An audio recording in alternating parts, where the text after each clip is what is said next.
Sometimes, depending on the situation, maybe you can even negotiate some seller contribution. It's a little bit of a tough market right now, but years ago we used to do that.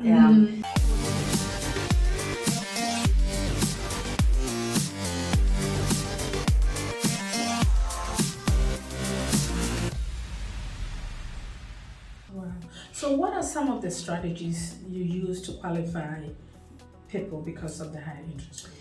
So I look at different ways. Is there something, maybe your dream home is $300,000, but you only qualified for $284,000. So I'm looking at how can I stretch your buying power? What can I do to still make this home work for you? So one option would be to pay what are called points, often referred to as discount points. So to give you an idea of what that means, 1 point is 1% of the loan amount. Okay. So if your loan is $300,000, 1 point is $3,000. Okay. But maybe that makes the difference that you're able to get approved versus not get approved. So option one would be that you pay points to buy that rate down. Okay, so that's number one. If it's a conventional loan, and there's many types of mortgages, but on a conventional loan, if you weren't putting 20% down, if you had monthly PMI, private mortgage insurance, then I look at perhaps instead of paying the monthly mortgage insurance, which is part of your monthly payment, I can take that portion out of the payment out by having you pay what's called upfront premium. So you pay a one-time upfront premium instead of having that monthly included, which will make your total monthly payment higher. So the monthly upfront premium, when you pay the upfront one, means you won't be paying monthly for years. That's right. So you pay it one time at closing, you pay it up front. Okay. And so sometimes, depending on the situation, maybe you can even negotiate some seller contribution. It's a little bit of a tough market right now, but years ago we used to do that. So maybe the seller can kind of contribute a little bit. Yes.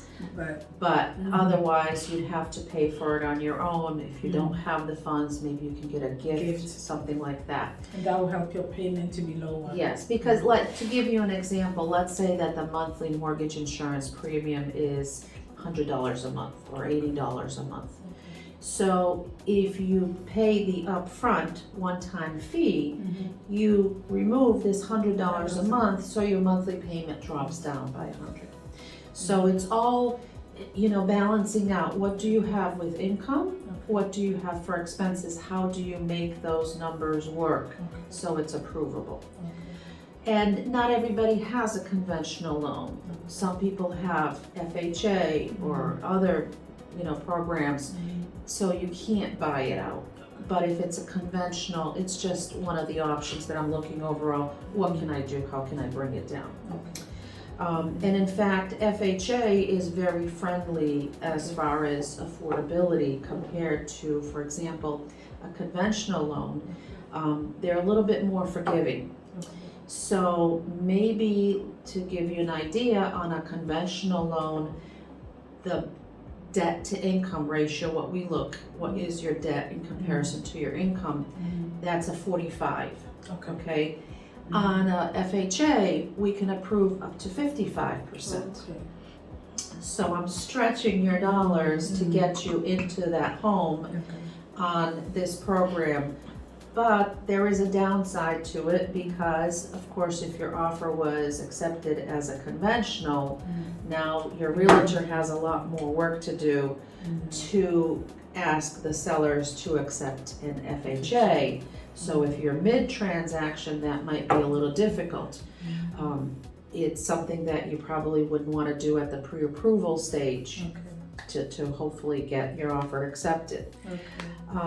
If that doesn't work, your next option would be basically, is it a possibility to get a cosigner? So cosigner hopefully has similar credit to you.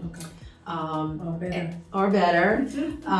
And hopefully they're bringing in some additional income so that, again, affordability wise, you can now afford more because you've got more income to spend. Right. So it looks like people are running into a lot of this. Yes. I was approved last month, and this month I'm not. So you have to come up with different strategies to help them. So does credit has an impact on interest rates when it comes to? Absolutely. Credit rules the world, basically. If your credit is strong, specifically on conventional loans, we're looking for a credit score over 740, okay? So if you're over 740, you're gonna get the best pricing, best interest rates. When you're under 740, you're gonna probably get a hit to the rate. You're gonna get worse pricing, higher interest rate because you are showing that you're a higher risk. So definitely you want to do everything you can to make sure that your credit is as high as possible. And sometimes people don't realize how credit works, so you want to kind of get familiar with, things like proportion. If, for example, if you have a credit card that has a $5,000 limit, pay it down so that you're under 50% of your limit, and that might drive your score. So there's multiple things that you can do. In addition to, making sure your credit is as high as possible, things sometimes people don't realize is, let's say you have student loans and that student loan might be deferred. So you think, well, I don't have a monthly payment, I'm good. Well, from our perspective, even if your payment is deferred, we still have to count a payment for that because at some point you will have to pay that money. So maybe you could consolidate your student loans. So instead of having 50, you put them all into one and you have one payment of $75 or $100. Other things people sometimes don't realize is if you've co-signed for a loan, let's say a car or credit card, you're helping out your kids, or you have a friend that says, my credit's not so good, can you help me? So just keep in mind that anything you've co-signed, we have to count that payment against you. So maybe you can ask that person to refinance your name off of that loan. If that's not an option, the other alternative would be that if that other person has made 12 monthly payments, we would document that the other person is paying. Oh, awesome. But just keep that in mind. That's good to know. That's good. Yeah, this is great information. I hope we are helping people out there. Eva, I'll let you go, but I have one last question. With the rate of which interest rates are increasing, do you think it will ever go down again? Honestly, I wish I knew because I'd be super rich, like Bill Gates rich. Yeah, I know. There just is no way of telling. Historically, we've had interest rates 15, 16, 17%. So historically, it's still not as high as we think. Right. But a couple of months ago, they were really low.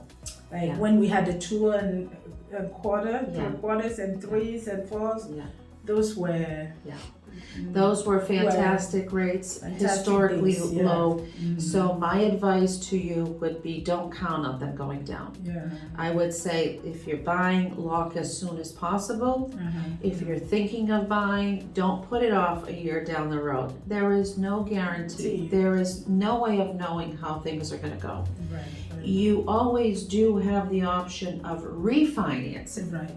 So if rates go down a year or 2 or 3 down at whatever point in time, then you take advantage of that lower interest rate environment, refinance.